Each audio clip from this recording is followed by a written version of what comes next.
Hi, I'm the brother who learned what it feels like to be erased while still standing in the room. My sister dragged me into a high-end boutique just to humiliate me, called me a beggar, loud enough for every stranger to hear. And my mother? She's been quietly letting her do it for years. That day, under those blinding lights, I realized this wasn't about clothes. It was about erasing me from my own family. What would you do if your own blood spent years turning you into a ghost? It was supposed to be a quick stop. Just in and out, help Carmilla pick up something she absolutely needed for some charity gala. That's how she'd phrased it over the phone, anyway. I'd been at work all morning, still wearing my gray office slacks and coat that wasn't nearly warm enough for the biting Chicago wind. But when my older sister calls, it's rarely a suggestion. I pushed through the glass doors of the boutique and was immediately greeted by the smell of expensive leather and that faint floral perfume stores like this always seem to pump through the air. The space was bright, polished, and quiet in the way that tells you probably don't belong unless you can drop a few thousand without blinking. I didn't even have time to take my gloves off before I heard her. "Finally," Carmilla said, her voice cutting through the soft instrumental music like a knife. "You took long enough." She was draped in a cream coat that probably cost more than my monthly rent, her hair perfect, nails done in some shade that screamed effortless luxury. I couldn't help but think she dressed up for moments like this, not just to shop, but to be seen. "Traffic," I muttered, already feeling like I'd walked into a setup. She didn't even acknowledge my excuse. "Come help me decide between these two. Michael hates when I take too long." Michael. Her husband. Mr. Real estate himself. I knew she dropped his name like a title, not a person. It was her favorite prop. I walked over to where she stood, near a display of dresses that looked like they'd been plucked straight out of a runway show. I tried to look like I belonged there, like my presence didn't feel awkward in my work clothes, surrounded by women in sleek boots and cashmere scarves. That's when it happened. Carmilla picked up one of the dresses and glanced at me, her lips curling into that smile she wears when she's about to go for the kill. "You know," she said, just loud enough for the staff and anyone else nearby to hear, "this must feel strange for you. I mean, someone like you in a place like this, a beggar just here to sniff what wealth smells like." The words didn't just sting, they burned. For a second, I couldn't even breathe. I froze, my hand hovering over a hanger like I'd been caught stealing. The boutique staff, who had been politely smiling a moment ago, suddenly went stiff. One of them glanced at me the way people do when they're trying not to look at a car crash. A woman shopping near us stopped pretending to browse and openly stared. My sister's timing was perfect. Loud enough for everyone to hear, pointed enough that no one would question whether it was a joke, and she knew I wouldn't make a scene. I never do. My chest felt hot, like someone had lit a match inside me. I wanted to say something, anything, to cut her down the way she'd just done to me. But I didn't. I swallowed the words, just like I always have, because part of me knew that's exactly what she wanted. For me to explode, to give her more ammunition. So I didn't. I stepped back from the display, my face burning, and shoved my hands in my coat pockets to keep from shaking. "Forget it," I muttered. She tilted her head, feigning innocence. "Oh, don't be so sensitive." "You know I'm just teasing." Teasing. Right. I could feel the weight of every set of eyes in that boutique pressing down on me. The staff, who now spoke to me in clipped, polite tones, like I really didn't belong there. Carmilla, smirking like she'd won some unspoken game. Even the stranger still pretending to shop, but lingering just long enough to catch the drama. I left the item I'd been looking at, a simple scarf I thought my coworker would have liked for Secret Santa, on the rack. I couldn't stay another second in there. "I've got to go," I said, my voice steadier than I expected. Carmilla didn't even look up from the dress she was holding. "Suit yourself." As I pushed through the boutique doors and back into the cold, my lungs burned from the mix of humiliation and freezing air. My hands clenched inside my pockets, nails digging into my palms until it hurt. She thought she'd put me in my place. Maybe once that would have worked. But as I walked down the street, the humiliation started to shift into something sharper, something steadier. If they thought I was beneath them, fine. Let them think that. They had no idea what I'd been building in silence. I walked out of that boutique with empty hands and burning lungs, but what Carmilla didn't know was that she'd just written the first line of my revenge. I didn't drive away right away. Instead, I sat there in the car under a flickering streetlight, hands locked around the steering wheel so tightly I could feel my pulse in my knuckles. The city hummed around me, distant honks, the muffled bass from a car passing by. But inside my sedan, it was quiet. Too quiet, echoing. A beggar just here to sniff what wealth smells like. I repeated them under my breath, almost like saying them aloud could make them sting less. But it didn't. They were more than words. They were a reminder that in Carmilla's world, I wasn't a brother. I was scenery. Someone to prop her up, to make her look taller when she decided to stand on my back. I leaned back in the seat, letting my head rest against the cold leather. My breath fogged up the glass as I stared out at the rows of storefronts, their lights glowing like nothing had happened. But something had. It wasn't just about the clothes. It never was. That little scene in there wasn't about a scarf or a boutique. It was about erasing me, making sure that every single person in that room knew my place, and that it wasn't next to her. The car smelled faintly of the takeout bag I'd left in the back seat the night before. I rolled the window down an inch, letting in the frigid air. It cut through me, but it grounded me too. I needed that. And then, like my mind wanted to twist the knife a little deeper, I thought back to another night. It was 6 months ago, in our mother's living room. Her birthday. Lorraine was perched on her favorite armchair, wine glass in hand, basking in the soft glow of the attention that Carmilla was, as always, so good at providing. I'd shown up late because of work, carrying a modest little gift I'd picked up on the way, a cashmere wrap in her favorite shade of blue. It wasn't expensive, but I thought it was thoughtful. When I handed it to her, Carmilla didn't miss a beat. "Oh, how quaint," she said, unwrapping the tissue paper like she was inspecting something from a thrift store donation bin. "Don't worry, Mom. I'll get you something you can actually wear." Lorraine chuckled. Actually chuckled. "Don't take her too seriously," she said, giving me that dismissive little pat on the hand. Like Carmilla hadn't just cut me open in front of everyone, like my feelings didn't matter. I'd smiled then, or at least I think I did. I remember my face hurting from holding it together. I remember staring at the carpet, wishing it would just swallow me. And I remember saying nothing, just like I'd done tonight. The car heater clicked as it cycled off, leaving me in a pocket of cold silence. Why does she keep doing this? That was the first thought. But the second one came with a clarity that chilled me more than the winter air. This wasn't random. She'd picked the moment too perfectly. A boutique in the evening, when people like us, the ones who really belonged there, were out shopping. She wanted the audience. That wasn't a jab in passing. That was a performance. I could picture her smirk as she turned to me, knowing she had witnesses. The way the staff suddenly shifted, no longer neutral, like she'd made them her accomplices without them even realizing. Why now? Why like this?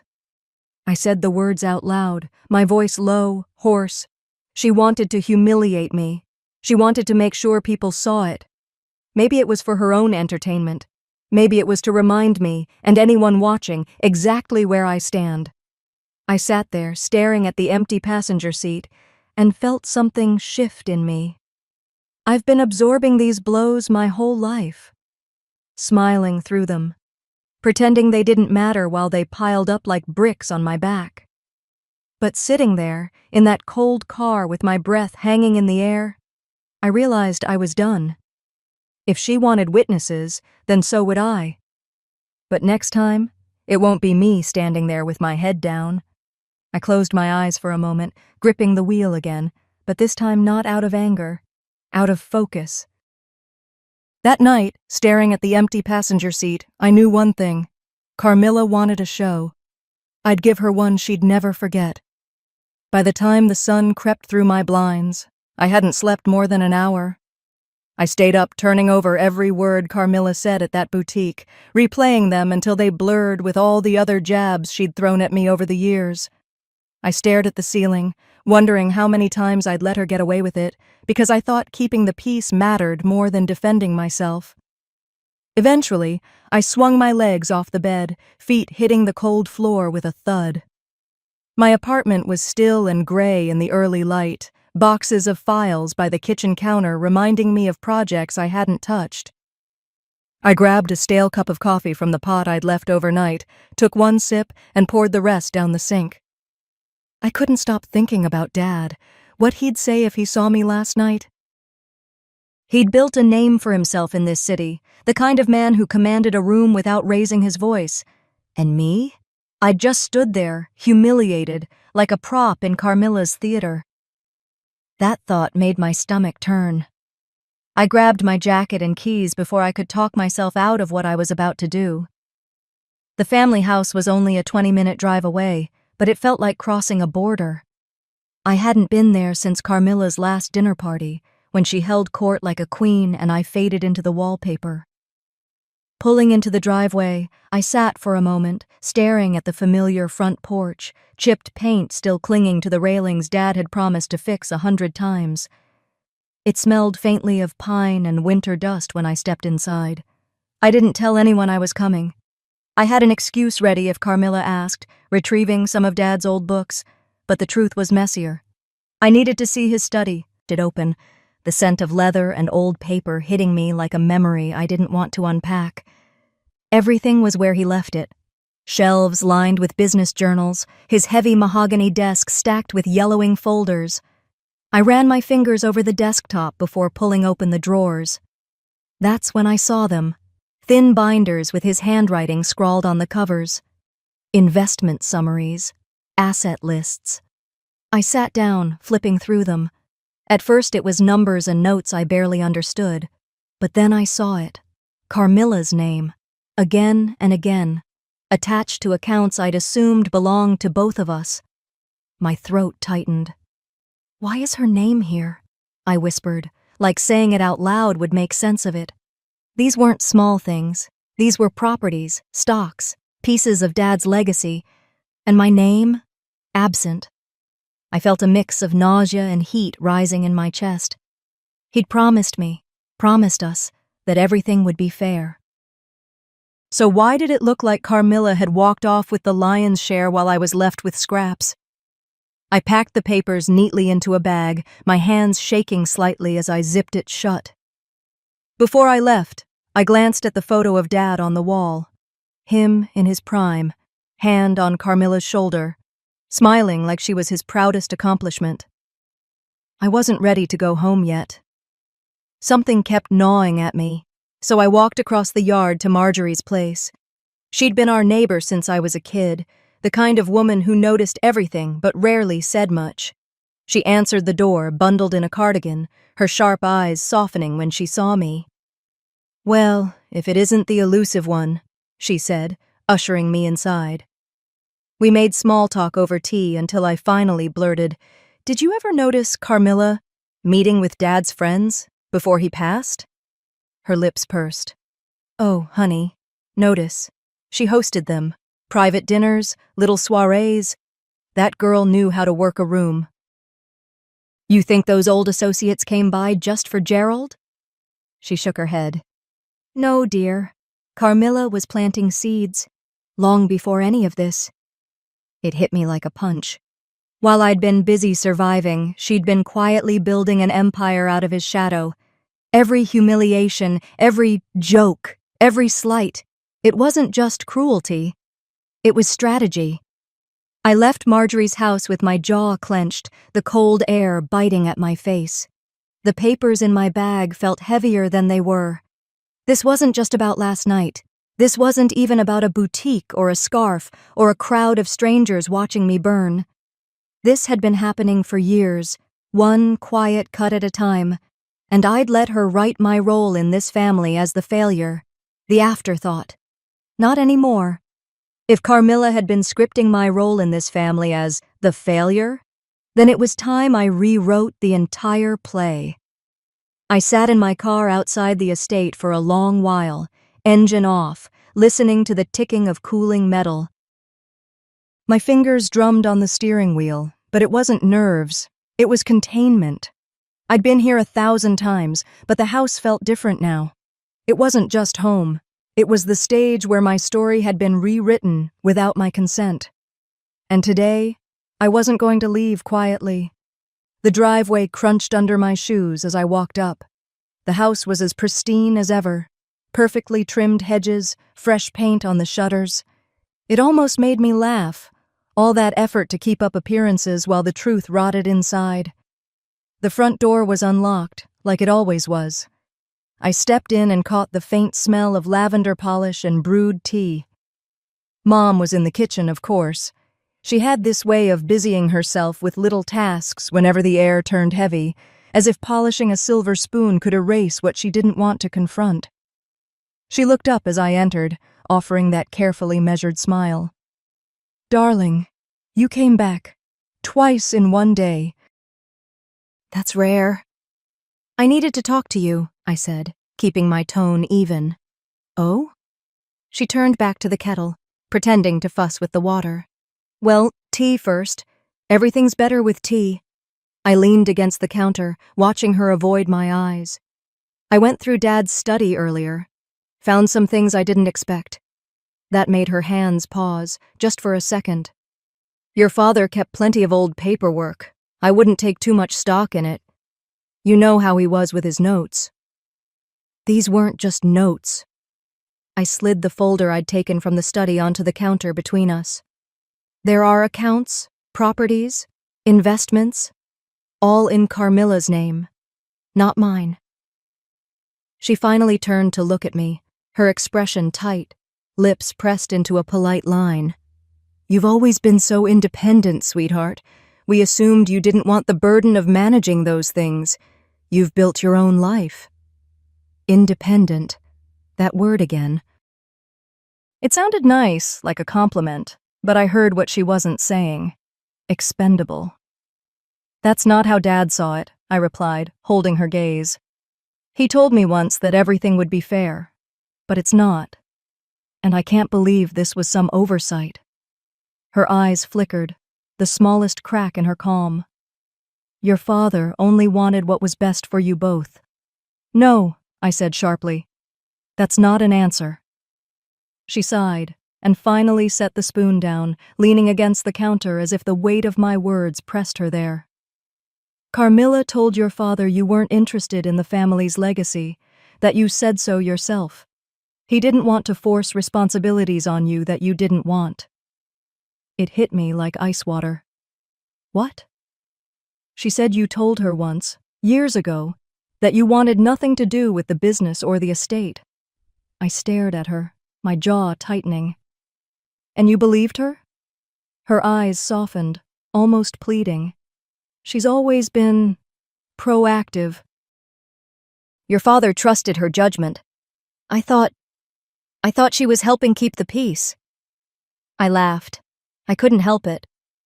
It wasn't joyful, more like the sound you make when you finally see the punchline of a cruel joke. "Keeping the peace? Mom, you weren't keeping the peace. You were keeping me in my place." Her face fell, but she didn't argue. That silence told me everything I needed to know. I took a deep breath, shoving the papers back into the folder. If she can rewrite my story with a few whispered lies, then it's time I speak a little louder. And I left her there, standing in her perfect kitchen with her perfect tea, still pretending that silence could fix what her daughter had broken. With a few whispered lies, then it was time I spoke a little louder. Those words echoed in my head as I tightened my tie in the mirror, the faint hum of the city outside my apartment barely breaking through my thoughts. I wasn't the kind of person who sought out scenes, but there was a point when silence became complicity, and I'd been silent long enough. By the time I arrived at the restaurant, the winter sun had dipped below the skyline, leaving the streets awash in gold and shadow. The valet recognized Carmilla's car instantly. Of course, she had the prime spot out front, flaunting her importance without saying a word. Inside, the hum of conversation and the gentle clink of cutlery filled the air. The place was deliberately upscale. Leather booths, dim lighting meant to make everyone look a little richer, and waiters who practically glided instead of walking. I spotted her immediately. Carmilla always made herself the centerpiece. She sat at a long table surrounded by well-dressed men and women, her laugh perfectly timed, her hand resting lightly on the arm of some silver-haired investor as though she belonged in his world more than anyone else at the table. She was in her element, and I knew that meant she would try to turn this moment to her advantage. I didn't give her the chance to control the narrative. "Carmilla," I said as I approached, my voice steady but loud enough that her entire table turned their heads. She froze for a fraction of a second, just enough for me to see the crack in her armor, before composing herself. "Well," she said with a wide smile, "if it isn't my little brother, to what do we owe this surprise?" "Cut it," I replied, not bothering with pleasantries. "We need to talk. Now." Her table mates glanced at each other, curiosity sparking. Carmilla, to her credit, didn't flinch. "We're in the middle of dinner," she said sweetly, her voice carrying just enough for everyone nearby to hear. "Maybe you can wait outside like a gentleman." "No," I said firmly. "This can't wait." The room's buzz dimmed around us. I felt the weight of every glance, every curious stranger eager for drama. "You told Dad I wasn't interested in the family legacy. You lied to him. And because of that, my name was erased from everything he built." That made her pause. Her eyes flickered. Guilt? Fear? Annoyance? It didn't matter. It was the first genuine reaction I'd seen from her in years. But then, as always, she recovered, leaning back in her chair with an exasperated sigh. "Oh, here we go," she said, turning to her companions with a mock conspiratorial tone. "He's always been dramatic. It's really sad, actually. I wish he could focus on building his own life instead of obsessing over me."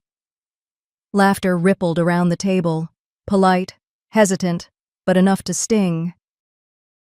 My chest burned. "This isn't about you," I snapped. "It's about Dad, and what you stole." "Stole?" she interrupted, her voice rising just slightly. "You really want to do this here, in front of people who actually know how to handle their business?" Her words landed like slaps. I felt the shift in the room as she tilted the narrative. Now I wasn't the son fighting for fairness. I was the bitter sibling, the unstable one crashing her evening. "You've been through so much," she said suddenly, softening her tone into something that sounded almost compassionate. "I just hope you find peace. I don't want to see you ruin yourself like this." The table nodded sympathetically, eyes darting between us with pity. For her, for the poor sister dealing with a broken brother. I stood there, heat rushing to my face, knowing I couldn't win this battle in the way I wanted. Not here, not when she had the crowd eating out of her hand. So I did the one thing I knew she didn't expect. I left. No words, no scene, just a deliberate turn and a steady walk out the door. The night air slapped me in the face as I stepped onto the street. I didn't even remember handing my ticket to the valet. The humiliation still sat heavy in my chest, but underneath it, something colder, sharper had begun to form. If she wanted to play in public, I'd make sure everyone saw the whole picture. No filters, no edits. That thought had kept me upright, had stopped me from spiraling after the restaurant fiasco. But 2 days later, that same fire felt like little more than smoke. I sat on the edge of my couch in my tiny apartment, staring at the worn carpet like it might give me an answer. The walls felt closer than usual, as if the room itself wanted to crush me. Carmilla's voice still echoed in my ears, that carefully cultivated tone she used when she wanted the world to see her as the gracious sister handling the problematic one. Maybe she wasn't just acting at the restaurant. Maybe that was how everyone really saw me now, a failure desperate for scraps. I rubbed my temples and leaned back, my eyes drifting to the ceiling. How did I let it get this far? From the time we were kids, she had a way of making me feel small. Dad would scold me for overreacting whenever I called her out, and Mom would gently suggest I just ignore her. I thought adulthood would even the scales. It didn't. It only gave her more ways to make me disappear. My phone buzzed on the coffee table, breaking the loop of poisonous thoughts. Mom. I hesitated before answering, not ready for another round of soft excuses. Hey, I said, my voice flat, her tone carrying that practiced warmth that had comforted me for years. I heard what happened at the restaurant. Are you okay? I laughed dryly. Define okay. She sighed. You know your sister. She can be intense, but you can't let her make you doubt yourself. You've always been strong, independent. I almost barked out a bitter reply, but I caught myself. Independent? Or sidelined? Her silence stretched too long. When she finally spoke, it was soft. You know who you are. She's just loud. That doesn't make her right. Her words should have comforted me, but instead they stung. Because if she knew Carmilla was lying, why hadn't she stopped her? Why did everyone stay quiet while I got erased? I have to go, Mom, I said abruptly, ending the call before she could say more. I needed answers, not comfort. That's how I ended up in a cramped office 2 blocks from Market Street later that afternoon, facing an attorney whose gray suit looked more expensive than my car. I'd asked around, hoping for someone who could advise me on how to stop Carmilla from dragging my name further into the mud, but the attorney's first words shifted everything. She didn't just humiliate you, he said after flipping through a stack of documents I'd barely glanced at before handing over. She stole from you. My stomach dropped. Stole? He slid a folder across the desk. According to these filings, you no longer have any ownership in the family boutique or certain investments tied to your father's estate. What are you talking about? I didn't sign anything. That's the problem, he said, leaning back. Someone signed for you. Consent forms, transfer agreements, your signatures on them, but... Well, he tapped the paper. It's sloppy. Clearly not yours. I stared at the looping forgery of my name, a cold weight pressing against my chest. She cut you out, he continued, and she did it in a way that suggests premeditation. This isn't just a sibling feud. This is fraud. I couldn't even process it. All I could think was how quiet she'd been about it, how thorough. I hadn't just lost an argument at a dinner table. I'd lost pieces of my life, stolen without me even knowing. I left his office in a daze, the city's noise feeling muffled, like I was underwater. For a moment, I considered giving up. Maybe Carmilla was right. Maybe I wasn't cut out for this fight. Maybe disappearing would be easier than being her punching bag.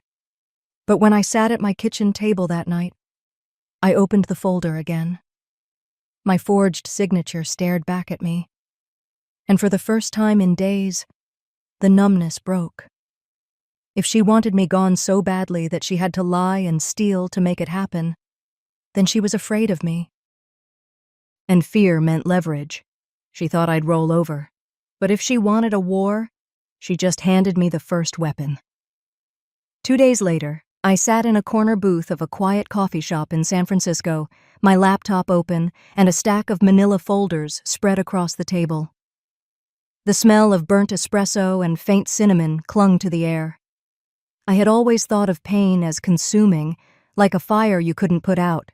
But sitting there, scanning every page, I realized something important. Pain was easy. Anger was easy. Planning, that was power. Every receipt, every bank transfer, every business expense she had written off, I studied them like I was back in school, preparing for the most important exam of my life. The further I read, the clearer the picture became. Carmilla wasn't just stealing from me, she was siphoning money from the boutique, masking personal spending as business needs. Lavish dinners labeled as client meetings, spa trips marked as brand development, a designer wardrobe billed as uniform expenses. I exhaled slowly, pressing my palms flat against the table. "You've been playing me for a fool for years," I whispered. "Not just you," a voice said. I looked up. Across from me sat Marjorie's friend, Harold, a retired accountant who had worked with my father back when the boutique was still a modest family business. He slid another folder toward me. "She's been cooking the books. I don't know if you realize how deep this goes." I opened the folder. More records, misappropriated funds, dates that went back years. I clenched my jaw. "Why are you helping me?" I asked. He adjusted his glasses, his expression grim. "Because I've seen this before. Your father trusted her too much near the end. She's built her empire on lies, and if you don't act now, she'll bury you. Completely." "Bury me how?" He leaned closer. "She's planning to finish the job at that charity gala next week. I've heard her talking to some of the old investors. She's going to paint you as a liability. Unstable, jealous, a man who can't handle his own family's success. Once she does that in front of the right people, your name's done. You'll be radioactive." For a moment, my chest tightened. The last time I'd faced her in public, she'd humiliated me so cleanly that strangers pitied her. The idea of walking into a room where she controlled the narrative again made my stomach twist. But then something shifted. If she wanted an audience, I'd give her one. Only this time, I wouldn't be the fool standing silently while she rewrote my story. I closed the folders carefully, as if sealing away ammunition. "Thank you, Harold. You've given me more than you realize." On my way out, I stopped by the boutique. I didn't plan to confront her fully, not yet, but I wanted her to see that I wasn't hiding. I pushed open the heavy glass door and stepped into the perfumed air. There she was, Carmilla, standing by the display table in a silk blouse that probably cost more than my rent. She saw me instantly. Her lips curved into that sharp, smug smile. "If it isn't my little brother," she said, her voice syrupy sweet for the staff nearby. "Here to browse, or just sniff what wealth smells like again?" For once, I didn't feel the heat of shame crawling up my neck. "Enjoy your spotlight while you can." For just a fraction of a second, I saw it, her mask slipping, the flash of unease in her eyes. Then it was gone, replaced by that condescending grin. But I'd seen it. That evening I called my attorney. We set up a meeting.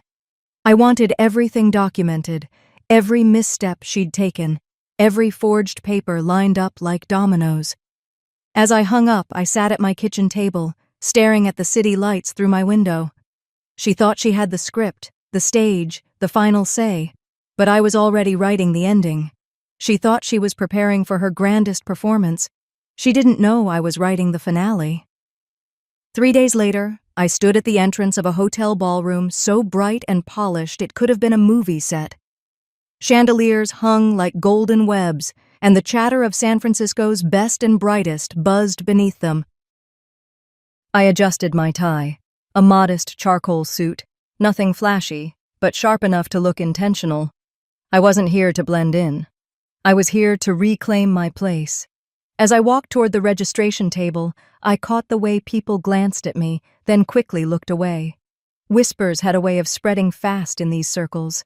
I knew exactly what they were saying. "That's him, Carmilla's brother, the unstable one." I smiled to myself. Let them whisper. They'd know the full story soon enough. The ballroom smelled of champagne and perfume, with the faintest trace of old money, the kind of place where everyone's posture straightens just from walking in.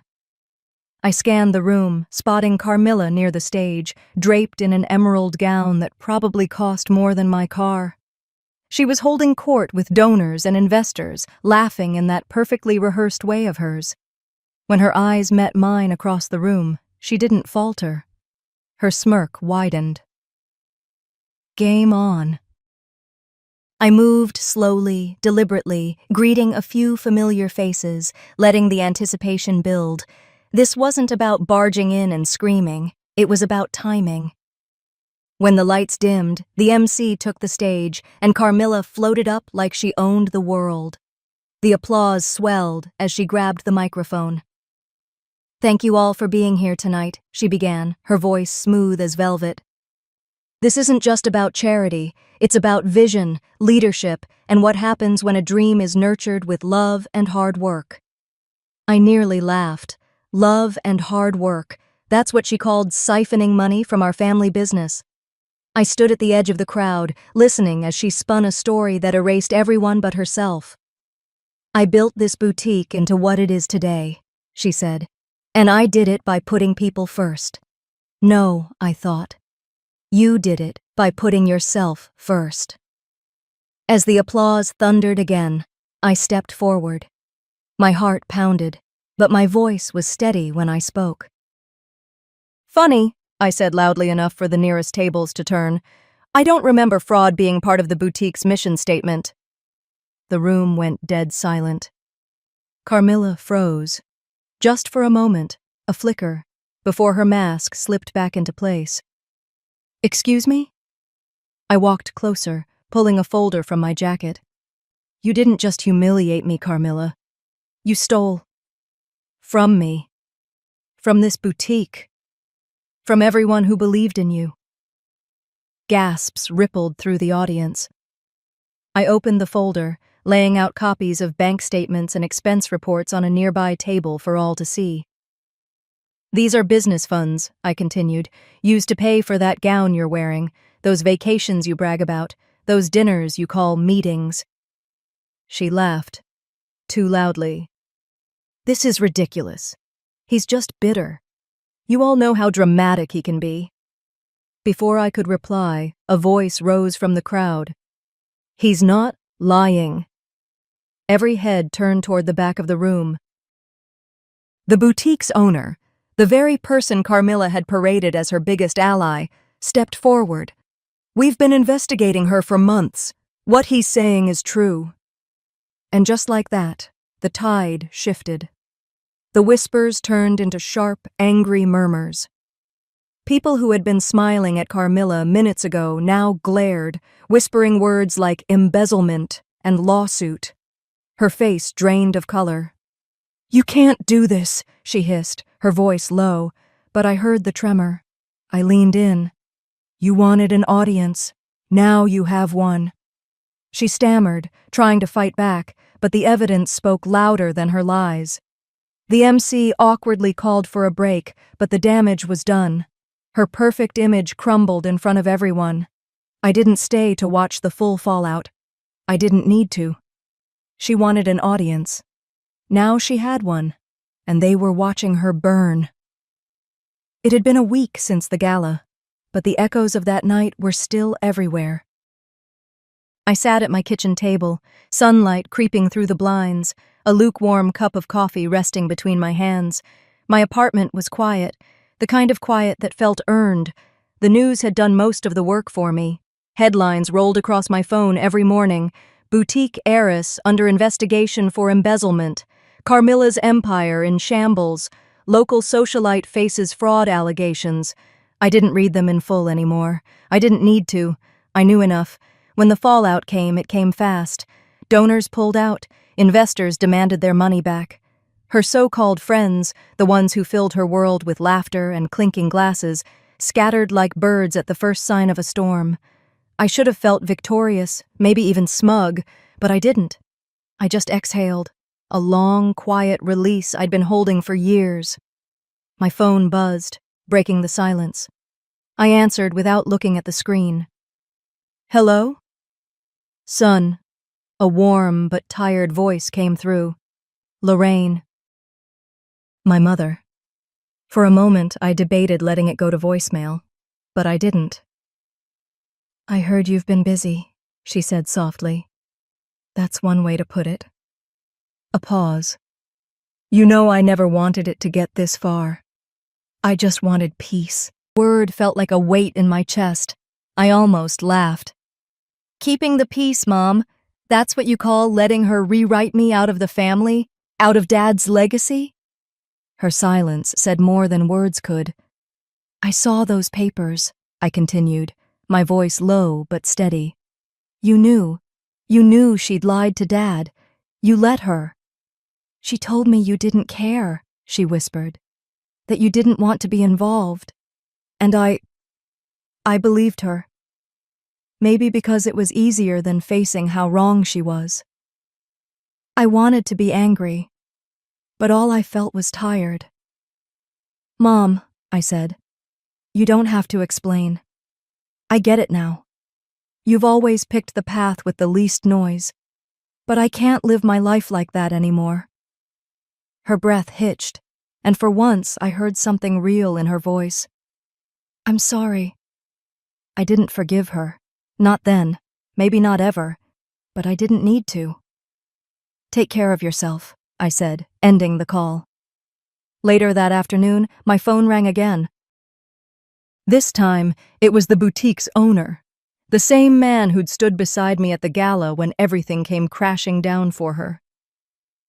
You've done more than you know, he said. The board wants to rebuild. If you're willing, we'd like you to come on as a consultant. Help us steer the ship. I smiled faintly. That's generous, but I didn't do this to climb any ladders. Then why? He asked.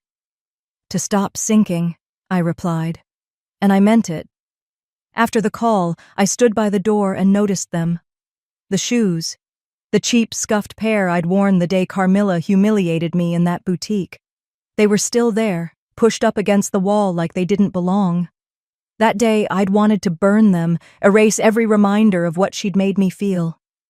But now they meant something else. I crouched down, picked them up, and wiped off the dust. Then I placed them neatly in my closet, not as a memory of who I was in that moment, but as proof of how far I'd come since. By evening, I needed air. The city was cooling as I walked along the San Francisco waterfront, the orange of the sunset bleeding into the water. Couples strolled by, tourists took pictures, kids ran ahead of their parents, carefree and loud. I thought about Carmilla, the noise around her, the chaos she built her life on. I thought about my mother and the years I spent shrinking myself just to keep her comfortable. And for the first time, I didn't feel small. This fight hadn't made me bigger than them. It had just made me myself. I stopped at the edge of the pier, staring out at the horizon as the waves lapped against the wooden beams. For the first time, I wasn't walking away from anyone. I was simply walking toward myself.